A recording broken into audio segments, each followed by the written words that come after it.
नमस्कार, पद्मेश न्यूज में आपका स्वागत है। मैं हूं कृष्णा सेंडे। सबसे पहले नजर आज की हेडलाइंस पर। उमरी में गौतम बुद्ध की प्रतिमा के अपमान की घटना के विरोध में बंद रहा कटंगी। पैदल मार्च कर घटना का किया गया विरोध। आरोपियों की गिरफ्तारी को लेकर सौंपा ज्ञापन। सोमवार को धार्मिक परंपराओं के तहत मनाया जाएगा पोला पर्व। पशुधन बैल की पूजा अर्चना कर किसान खिलाएंगे स्वादिष्ट व्यंजन। बैलजोड़ी प्रतियोगिता का होगा आयोजन। अखिल भारतीय असाटी वेस्ट महासभा के चुनाव संपन्न। राष्ट्रीय अध्यक्ष बने भोपाल के अशोक गुप्ता। शांतिपूर्ण ढंग से संपन्न हुए चुनाव। सद्भावना दिवस के तौर पर मनाई गई पूर्व प्रधानमंत्री राजीव गांधी की जयंती। कांग्रेस पदाधिकारियों ने शहर में किए विविध आयोजन। और जल उपभोक्ता संस्था के प्रांतीय अध्यक्ष का हुआ नगर आगमन। संस्था प्रमुखों की बैठक लेकर उनके दायित्व और अधिकारों से कराया अवगत। अब समाचार विस्तार से। कटंगी क्षेत्र अंतर्गत उमरी के बौद्ध विहार में कुछ दिन पूर्व गौतम बुद्ध की प्रतिमा पर गोबर डालने के विरोध में रविवार को समूचा कटंगी बंद रहा। बुद्ध अंबेडकर संघर्ष समिति द्वारा कराए गए बंद का व्यापक असर रहा। इस विरोध प्रदर्शन में बड़ी संख्या में उपासक और उपासिकाओं ने शामिल होकर विरोध किया। इस विरोध प्रदर्शन को देखते हुए पुलिस द्वारा चाक चौबंद व्यवस्था की गई। सभी के द्वारा पैदल मार्च निकाला गया, जो विभिन्न मार्गों का भ्रमण करते हुए बस स्टैंड पहुंचकर आम सभा में तब्दील हो गया, जहां अम्बेडकरवादियों ने मंच के माध्यम से इस घटना की कड़ी निंदा की और दोषियों पर शीघ्र कार्रवाई करने की मांग की। वहीं पुलिस विभाग के वरिष्ठ अधिकारियों ने उन्हें भरोसा दिलाया है कि आरोपियों को शीघ्र गिरफ्तार कर लिया जाएगा। तत्पश्चात आंदोलनकारियों ने ज्ञापन के माध्यम से 1 सप्ताह के भीतर आरोपियों की गिरफ्तारी न होने पर कटंगी थाने का घेराव करने का अल्टीमेटम किया है। किसानों का प्रमुख पर्व पोला सोमवार को धार्मिक परंपराओं के अनुरूप मनाया जाएगा। इस पर्व को पिठोरा के नाम से भी जाना जाता है। इस दिन किसान अपने पशुधन बैलों को सजाकर उनकी पूजा करते हैं। वहीं छोटे बच्चे मिट्टी व काष्ठ के बैलों की पूजा करते हैं। पिठोरा अमावस्या को मनाया जाने वाला इस त्यौहार में पुत्रों की दीर्घायु के लिए 64 योगिनी और पशुधन की पूजा की जाती है। इस दिन हर किसान के घर में स्वादिष्ट व्यंजन बनाए जाते हैं। जगह जगह बैलों की पूजा अर्चना की जाती है। बैलों को नहला धुला कर सजाने के बाद उन्हें सबसे पहले पकवान खिलाए जाते हैं। सोमवार को पोला पर्व पर बैल जोड़ी प्रतियोगिता का आयोजन जगह जगह किया जाएगा। पोला पर्व को लेकर नगर के प्रमुख बाजारों में रौनक दिखाई दी। वहीं लोग आवश्यक सामग्री खरीदते दिखे। अखिल भारतीय असाटी महासभा के संगठनात्मक चुनाव रविवार को नगर के हरिमंगलम लॉन में संपन्न हुए। घोषित किए नतीजों के तहत भोपाल के अशोक गुप्ता अध्यक्ष पद के लिए निर्वाचित हुए। इस चुनाव में अध्यक्ष पद के लिए 3 उम्मीदवार मैदान में थे, जिनमें से अशोक गुप्ता भोपाल, विनोद कटारिया कटनी और इंदौर के अशोक नायक शामिल थे। इस दौरान इंदौर के अशोक नायक द्वारा चुनाव से नाम वापस लेने पर 2 ही उम्मीदवारों के बीच निर्वाचन कराया गया। महासभा के विभिन्न पदों के लिए सामंजस्य न बैठ पाने के कारण मतदान की स्थिति बनी। मतदान प्रक्रिया में करीब 350 लोगों ने मतदान में हिस्सा लिया। मतदान समाप्त होने के बाद मतगणना की गई और देर शाम तक निर्वाचन अधिकारी द्वारा परिणामों की घोषणा की गई।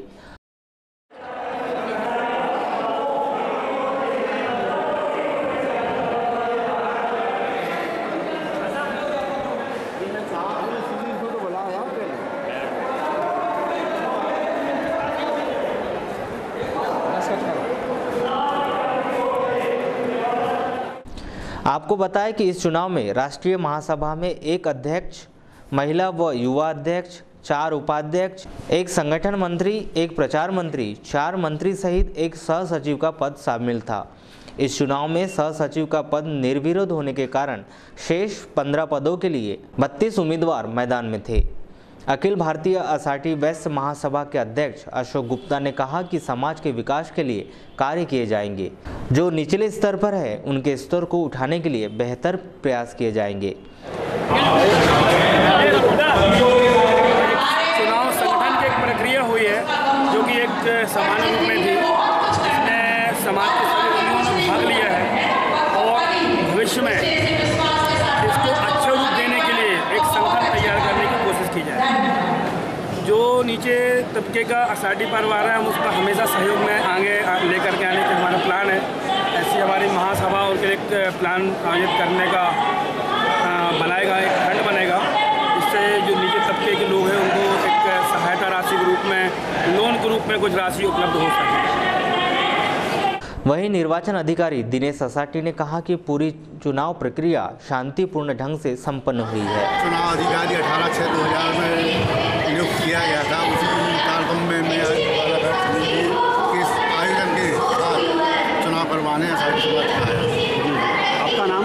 दिनेश। ये शांतिपूर्ण बहुत अच्छा रहा। पूरे समाज के लोग जुड़े और पूरे बालाघाट समिति ने बहुत सहयोग किया। इसके लिए मैं बालाघाट समिति के आयोजन को धन्यवाद देता हूँ। आज एक सौभाग्य की बात है कि बालाघाट में एक छोटे से शहर में, छोटी सी समाज में 40 तो घर में एक इतना बड़ा आयोजन हमको करने मिला है, ये हमारे लिए बहुत सौभाग्य की बात है। और आज जितने उपस्थित असाटी समाजी बंधु हैं, उनको, उनके परिवार को, मैं मेरे परिवार से, मेरे असाटी समाज समिति से मैं बहुत बहुत आभार व्यक्त करता हूँ, जिन्होंने अपना समय देकर इस कार्य को सफल बनाया। कहाँ से लोग आए हैं यहाँ पे पूर्व सांसद कंकर मुंजारे ने मुजफ्फरनगर में हुई रेल दुर्घटना के लिए रेल विभाग को जिम्मेदार ठहराया है। उन्होंने यह बात रविवार को आयोजित पत्रकार वार्ता में कही। उन्होंने कहा कि 3 वर्षों में 27 रेल दुर्घटनाएं हुई है, जिसमें अब तक 260 से अधिक लोगों की मौत हो चुकी है तथा लगभग 1000 लोग जख्मी हो चुके हैं। लगातार हो रही रेल दुर्घटनाओं को देखते हुए लोगों में भय का माहौल है, जिसके चलते लोग ट्रेन में सफ़र करने से कतराने लगे हैं। लगातार हो रही इन रेल दुर्घटनाओं को देखते हुए उन्होंने मामले की जांच NIA टीम से किए जाने और रेल मंत्री सुरेश प्रभु के इस्तीफे दिए जाने की मांग की है। साथ ही उन्होंने बालाघाट जबलपुर ब्रॉडगेज को लेकर कहा कि यह निर्माण कार्य बहुत ही धीमी गति से चल रहा है, क्योंकि सरकार खानापूर्ति के रूप में पैसा भेज रही है। निरंतर रेल दुर्घटनाएं हो रही है और बड़ी बड़ी दुर्घटनाएं हो रही है। कहीं 31 लोग मर गए हैं, कहीं 24 लोग मर गए हैं, कहीं 40 लोग मर गए, ऐसी घटनाएं हो रही है। और ये मोदी सरकार के, नरेंद्र मोदी की सरकार के 5 साल अभी पूरे नहीं हुए। 3 साल में ही करीब 27 रेल दुर्घटनाएँ हुई है। अभी ये जो मुजफ्फरपुर और खतौली में जो दुर्घटना हुई है कल शाम को, इसमें 24 लोगों की मृत्यु हो गई है और करीब 100 लोग बहुत गंभीर रूप से घायल हैं। और बहुत ही भयंकर और बहुत ही हृदय विदारक घटना है। और ये पूरी दुर्घटना जो रेल की है वो रेल प्रशासन की लापरवाही, रेल विभाग की लापरवाही से घटी है।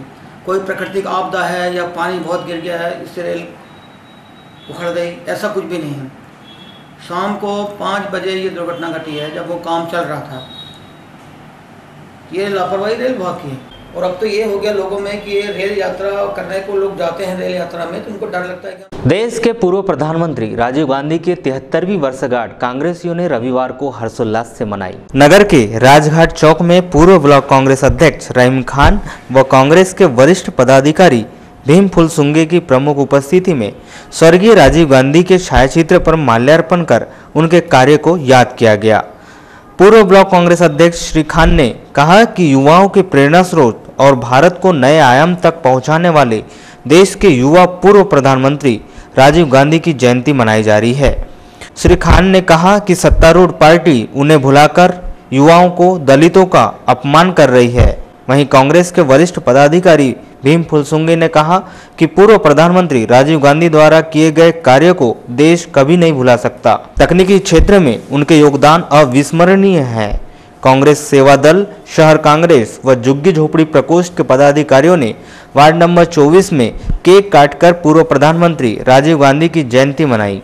इस दौरान फल और बिस्किट का वितरण किया गया। कांग्रेस सेवा दल के जिला अध्यक्ष अनुराग चतुर्मोता ने कहा कि पूर्व प्रधानमंत्री राजीव गांधी ने देश के विकास के लिए अपना सर्वस्व न्यौछावर कर दिया। ऐसे युवाओं के प्रेरणा स्रोत स्वर्गीय राजीव गांधी का हर्षोल्लास से जन्मदिन मनाया जा रहा है। वहीं शहर कांग्रेस अध्यक्ष श्याम पंजवानी ने कहा कि आधुनिक भारत के निर्माता युवा प्रधानमंत्री रहे राजीव गांधी की जयंती हर्षोल्लास से मनाई जा रही है। वे सभी के दिलों में बसे हुए हैं। वहीं जिला कांग्रेस IT व सोशल मीडिया सेल द्वारा भी वार्ड नंबर 24 झुग्गी झोपड़ी इंदिरा नगर में कार्यक्रम आयोजित कर सद्भावना दिवस मनाया गया।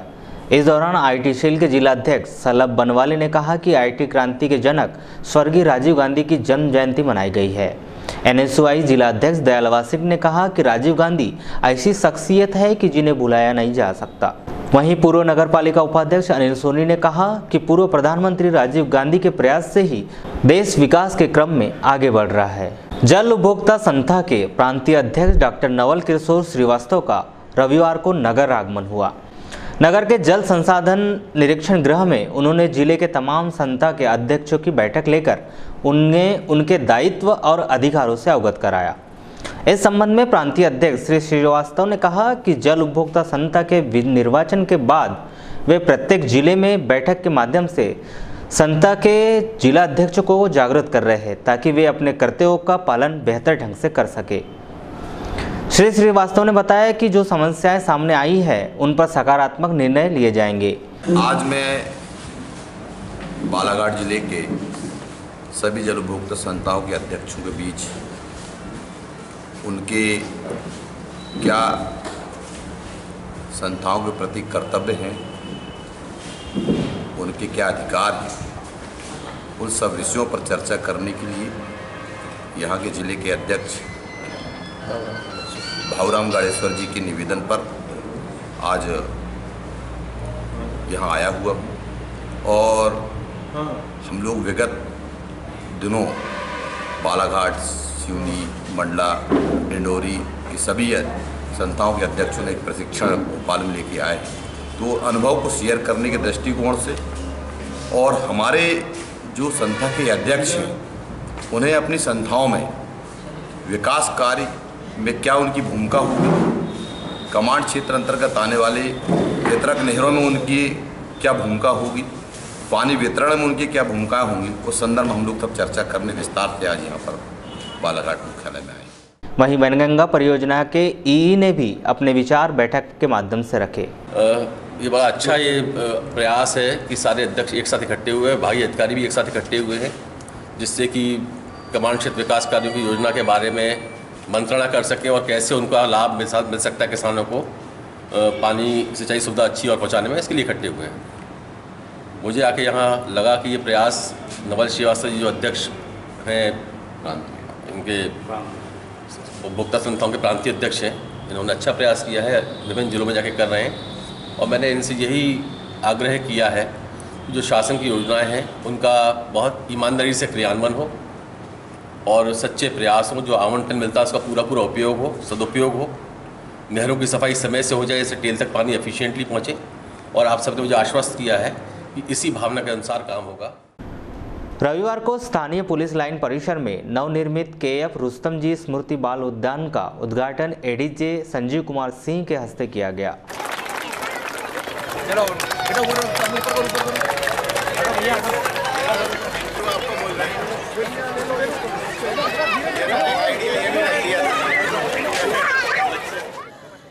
आलीशान उद्यान, फव्वारे व तरह तरह के फूलों से सुसज्जित इस उद्यान के संदर्भ में चर्चा करते हुए पुलिस अधीक्षक अमित सांगी ने बताया कि पुलिस लाइन में लगभग 350 परिवार रहते हैं, जिनमें से अधिकांश बच्चों के पिता नक्सल प्रभावित क्षेत्रों में तैनात है, जिसके चलते वे अपने परिवार को कहीं बाहर घुमाने नहीं ले जा सकते। गार्डन खुल जाने से कर्मचारियों का परिवार अच्छे माहौल में रहेगा और वे गार्डन में आके स्वास्थ्य देखभाल व मनोरंजन कर सकेंगे। यहाँ उपस्थित सभी पुलिस परिवार के मेरे साथी, उनका परिवार, प्यारे बच्चों, देखा कि आज बहुत से परिवार हमारे थानों में पदस्थ हैं, उनको भी अच्छा लगेगा कि शाम के समय उनका परिवार यहाँ पे बैठ सकता है, बच्चे यहाँ पे खेल सकते हैं। ये एक शुरुआत है। पुलिस लाइन में हमारे लगभग 350 परिवार रहते थे और अभी नए क्वार्टर्स बनने के बाद और परिवार आ गए और जिसमें अधिकांश के बच्चों के पिता जो हैं नक्सल चौकियों में और दूर पदस्थ हैं। ऐसी स्थिति में कई बार ये बाहर निकलना नहीं हो पाता था और मनोरंजन का कोई साधन भी यहाँ नहीं था, तो ये गार्डन बनाया गया है जिसमें बच्चे आके खेल सकें, बच्चों के साथ जो हमारे कर्मचारियों की फैमिली है वो भी यहाँ पे बैठ सके और एक अच्छे माहौल में स्वस्थ यहाँ पे मनोरंजन हो सके। और साथ ही हमारा जो कर्मचारी अधिकारी चौकियों में पदस्थ है, थानों में पदस्थ है, वो भी निश्चिंत रहे कि हमारा परिवार लाइन में सुरक्षित है और एक अच्छा मनोरंजन उसे मिल रहा है। इसके पीछे यही होता है। इसी तरह वाराणसी के कांग्रेस जनसंपर्क कार्यालय में भी जिला कांग्रेस कमेटी के अध्यक्ष प्रदीप जायसवाल के नेतृत्व में पूर्व प्रधानमंत्री राजीव गांधी की जयंती मनाई गई, जिसमें पूर्व प्रधानमंत्री राजीव गांधी के छायाचित्र पर माल्यार्पण कर दीप प्रज्वलित किया गया। इसके पश्चात राजीव गांधी के जीवन और कार्यों पर प्रकाश डाला गया। वहीं पूर्व पार्षद हितेश गजभिये के निधन पर उन्हें 2 मिनट का मौन धारण कर श्रद्धांजलि दी गई। विकासशील देशों में अगर भारत सबसे आगे चल रहा है, इसका बहुत बड़ा श्रेय स्वर्गीय राजीव गांधी की नीति को जाता है कि उन्होंने देश को एकजुट किया और देश को सबको अधिकार दिया और ऐसे निर्णायक कदम उठाए। चाहे हम पंचायती राज व्यवस्था की बात करें, उन्होंने पंचायत राज अधिनियम में परिवर्तन करके हमारे सरपंचों को, गांव की जनता को सीधे सीधे अधिकार दिया। जहाँ तक युवाओं की बात है, ये बात भी सही है कि जब तक युवा हमारे साथ न जुड़े, किसी पार्टी के साथ, समाज के साथ, देश के साथ, तब तक हमारा देश सही तरीके से आगे नहीं बढ़ सकता, सही गति से आगे नहीं बढ़ सकता। और ये बात को ध्यान में रखते हुए स्वर्गीय राजीव गांधी ने 18 साल के युवाओं को मताधिकार का नियम बनाया। उसका मुख्य कारण यही था, वो चाहते थे कि देश के युवाओं की ताकत जो है देश के विकास में लग जाए। देश में गाँव के रहने वाले जनता की ताकत भी देश के विकास में जुड़े।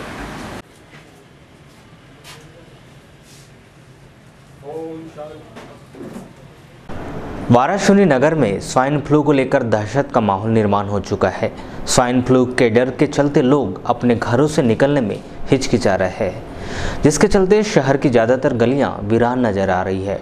लोगों की इसी दहशत को दूर करने के लिए चिकित्सा विभाग और वाराणसी नगर पालिका प्रयास कर रही है।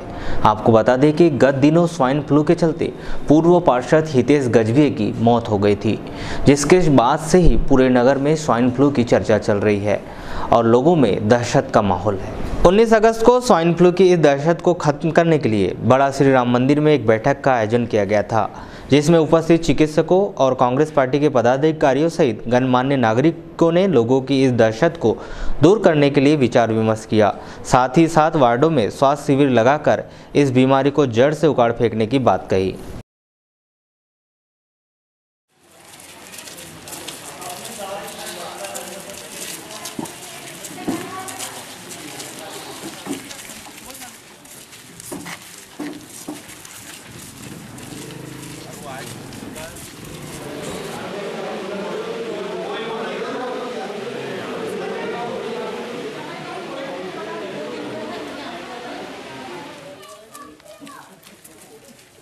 नहीं, देखिए ऐसा है कि ये जो स्वाइन फ्लू एक सिंपल वायरल इन्फेक्शन रहता है और ये कहना कि शुगर से फैला या उससे फैला गलत है। ये आदमी से आदमी को फैलता है और इसमें सबसे ज़्यादा इफेक्ट वही लोग होते हैं जो पहले से बीमार रहते हैं, डायबिटिक हैं, हाइपरटेंसिव हैं, अस्थमा की शिकायत है, टीबी है, कैंसर है। और इसका इलाज, उचित इलाज अपने यहाँ पे अवेलेबल है, CHC में अवेलेबल है और जिला चिकित्सालय में भी उपलब्ध है।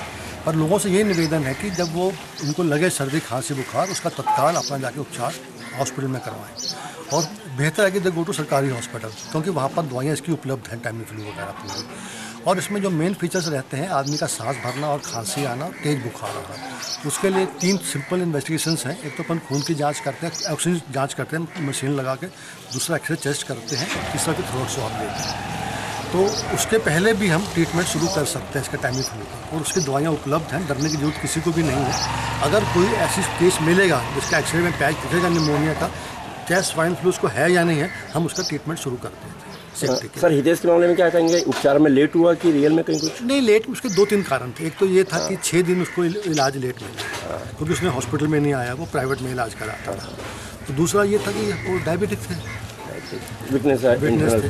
और तीसरा ये है कि जो स्वाइन फ्लू का ज़्यादा असर है ये 3 एरियो में ही है, जो 3 अपने डिस्ट्रिक्ट एडजॉइनिंग है, स्टेट मध्य अपना महाराष्ट्र, राजस्थान और गुजरात। जो लोग ज़्यादा आना जाना करते हैं, जैसे अपना पड़ता है महाराष्ट्र पर गोंदी आना जाना, नागपुर बहुत लगा रहता है, वो ज़्यादा थोड़े से प्रोन हो जाते हैं इन्फेक्शन के लिए। सर, उसके हितेश के फैमिली मेम्बर्स को भी बालाघाट 4 ले गए थे, अभी स्थिति क्या? उनका चारों का एक्सरे कराया, कुछ नहीं मिला उसमें, पर फिर भी उनकी मिसेज को हम ट्रीटमेंट शुरू कर रहे हैं स्वाइन फ्लू का, दे रहे हैं सेफ्टी। कुछ लोगों में ये बात है कि यहाँ के लोकल हॉस्पिटल में कुछ पर्याप्त मेडिसिन नहीं है इस डिजीज़ की। बिल्कुल अभी उपलब्ध है, पर यहाँ आए कौन, ये बताइए मेरे को। मैं तो क्वेश्चन पूछना चाहता हूँ इनसे कि वो क्यों नहीं आए हॉस्पिटल में। ये जो दवाइयाँ टाइमीफ्लू है सिर्फ ये सरकारी हॉस्पिटल में उपलब्ध है, प्राइवेट में उपलब्ध कहीं पर भी नहीं। इसमें जैसे हमारे डॉक्टर कुशला जी ने कहा है कि ये फैलने वाली बीमारी है, लेकिन चूँकि वाराणसी शहर में अब तक ऐसा कोई गंदगी का वातावरण भी नहीं है। अब दुर्भाग्य से कैसे आया ये जांच का विषय हो सकता, पता ना भी चले, लेकिन इसकी शुरुआत में अगर ये चीज़ आ जाती सामने तो शायद इसे हितेश गजभिये की मौत नहीं होती। लेकिन चूँकि आंतरिक मामले में उसकी जो बीमारियाँ थी, खासकर डायबिटीज़ था वो और दूसरी अन्य बीमारियाँ भी थी, उसके कारण वो बहुत जल्दी इसमें पकड़ में आ गया। और मुझे ऐसा लगता है कि नागपुर में भी उसका लाइन ऑफ ट्रीटमेंट जो होना था वो सही हो नहीं पाया, इस कारण उसकी मौत हुई। थोड़ा सा समय खराब हुआ वहाँ पर भी, अन्यथा दूसरा कोई कारण नहीं है। लेकिन वाराणसी शहर में ऐसा कोई वातावरण नहीं है कि यहाँ पर डेंगू वाला फैलने वाली बात गलत है। वो हो गया अलग मैटर है, लेकिन फैलने वाली बात गलत है। कल रात में जो बैठक हुआ उसका क्या निष्कर्ष था? बैठक का निष्कर्ष यही था कि जो हमारे आम जनता में भय का वातावरण था, उस भय के वातावरण को ख़त्म करना। तो आज जैसे सभी डॉक्टर्स की टीम भी आई, हम लोग पूरा घूम के भी आ रहे हैं। तो ऐसा मुझे कम से कम मोहल्ले में तो ऐसा भय का वातावरण नहीं लग रहा जैसा राम मंदिर में लग रहा था। नहीं है, देख रहे सब लोग घूम रहे हैं, आजू बाजू सब देख रहे हैं, सामान्य जीवन में सामान्य बिल्कुल यहाँ पर कहीं किसी को कोई डर नहीं है। तो मैं यही बताना चाहता हूँ कि किसी को सर्दी खांसी बुखार यदि ठीक नहीं हो रहा है 2 दिन में 3 दिन में, तो तत्काल उसको अगर आगे जाके इलाज कराएं बालाघाट में, आप सरकारी हॉस्पिटल में कराएं, तो वो चीज़ होगा भी तो फैल नहीं पाएगा, तुरंत उसका इलाज हो जाएगा। बालाघाट में भी इलाज हो सकता है समय पर। वाराणसी में रविवार को बहुजन समाज पार्टी की आवश्यक बैठक आहूत की गई, जिसमें संगठन के तमाम पदाधिकारी मौजूद रहे। बैठक में अहम विषयों पर चर्चा कर आवश्यक निर्णय लिए गए।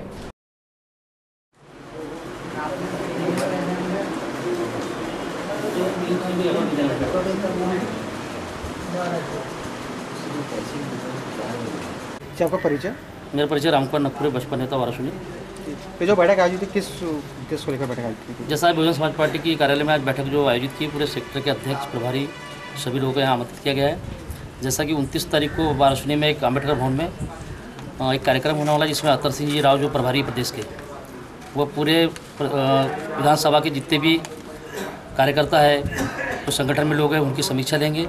उसके बाद जो है एक एसडीएम साहब को ज्ञापन सौंपा जाएगा, जिसमें पूरे वाराणसी प्लस खैरलाइन क्षेत्र में जो आज किसानों की फसल नहीं लग पाई है, तो उनका सर्वे कर उनको मुआवजा दिलाने की भी मांग रहेगी और सूखा घोषित किया जाए वाराणसी प्लस खैरलाई क्षेत्र को, ऐसी ही मांग है। दूसरी मांग इसमें है कि जैसा कि खैरलाई में जो ठेकेदार है बिजली बोर्ड में, और लोगों पर अनाप शनाप बिल आ रहे हैं, कई लोगों पर 50,000, कई लोगों पर 40,000, कई लोगों पर 8,000, जिनको 400 रुपये बिल आते थे उनको लाखों के तादाद में बिल आ रहे हैं। उस पर भी वो भी रहेगा उस मांग में हमारी। और साथ में जो पूरे क्षेत्र में सड़क की स्थिति जो खराब है, रोड की स्थिति खराब है। मुख्यमंत्री मेधावी प्रोत्साहन योजना कार्यक्रम का रविवार को तमाम स्कूलों में सीधा प्रसारण किया गया।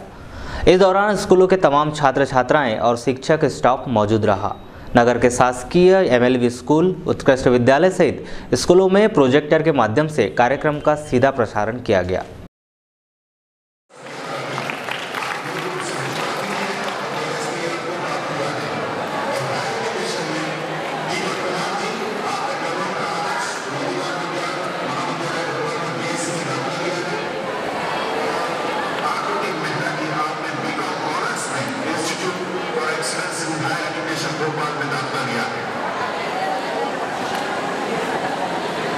ये बच्चे जिन्हें प्रतीकात्मक रूप से हमने मंच पर बुलाया और माननीय मुख्यमंत्री महोदय के कदमों से इन्हें प्रमाणपत्र दिए जाएंगे। इसके अलावा सभी अन्य बच्चों को कार्यक्रम प्रमाण पत्र दे दिए जाएंगे। सभी के प्रति धन्यवाद ज्ञापित करने के लिए पदाधिकारी के साथ आमंत्रित है प्रमुख सचिव तकनीकी शिक्षा श्री संजय।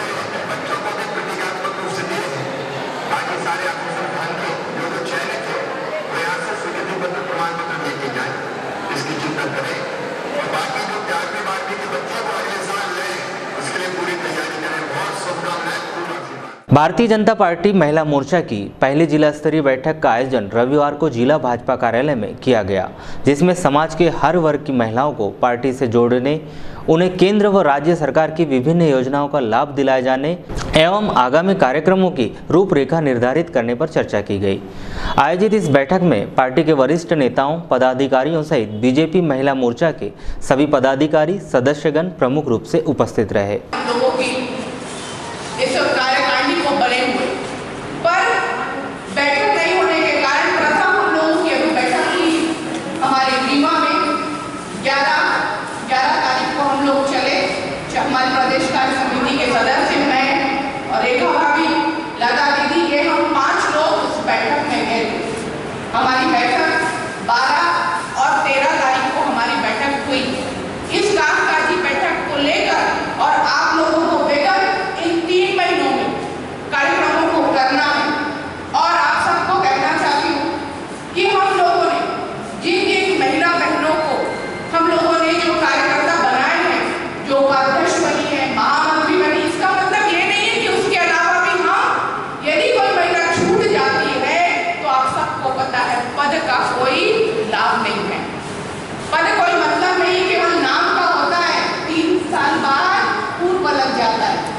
इसीलिए कार्यकर्ता सबसे अच्छा होता है।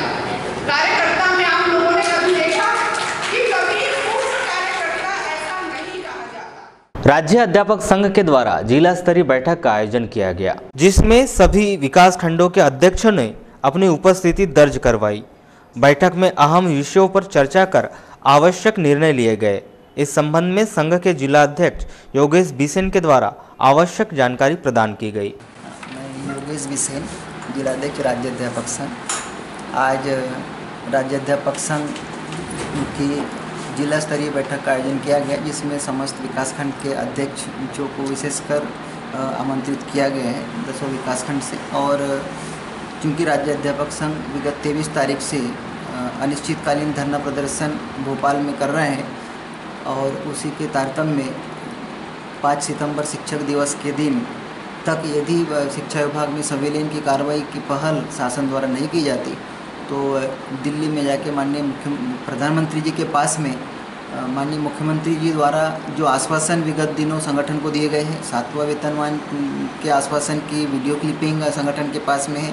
शिक्षा विभाग में संविलियन की बात उन्होंने की है, उसकी क्लिपिंग साथ में, ये सारे साक्ष्य लेके माननीय प्रधानमंत्री जी के पास में राज्य अध्यापक संघ जाने की तैयारी कर रहे हैं। उसी तैयारी के तारतम्य में आज बैठक का आयोजन किया गया है और आज निर्णय लिया जाएगा कि कितने लोग और कौन सी ट्रेन से दिल्ली में जाएंगे। अब अंत में मुख्य समाचार एक बार फिर।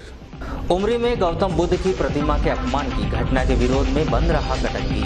पैदल मार्च कर घटना का किया गया विरोध, आरोपियों की गिरफ्तारी को लेकर सौंपा ज्ञापन। सोमवार को धार्मिक परंपराओं के तहत मनाया जाएगा पोला पर्व। पशुधन बैल की पूजा अर्चना कर किसान खिलाएंगे स्वादिष्ट व्यंजन। बैलजोड़ी प्रतियोगिता का होगा आयोजन। अखिल भारतीय असाटी वेस्ट महासभा के चुनाव संपन्न। राष्ट्रीय अध्यक्ष बने भोपाल के अशोक गुप्ता। शांतिपूर्ण ढंग से संपन्न हुए चुनाव। सद्भावना दिवस के तौर पर मनाई गई पूर्व प्रधानमंत्री राजीव गांधी की जयंती। कांग्रेस पदाधिकारियों ने शहर में किए विविध आयोजन और जल उपभोक्ता संस्था के प्रांतीय अध्यक्ष का हुआ नगर आगमन। संस्था प्रमुखों की बैठक लेकर उनके दायित्व और अधिकारों से कराया अवगत। अब पद्मेश न्यूज से आप ऑनलाइन भी जुड़ सकते हैं। लॉगिन कीजिए balaghatexpress.in पर। तो ये थे पद्मेश न्यूज की आज की खबरें और नई खबरों के साथ फिर से होगी आपसे मुलाकात। तब तक के लिए दीजिए इजाजत। नमस्कार।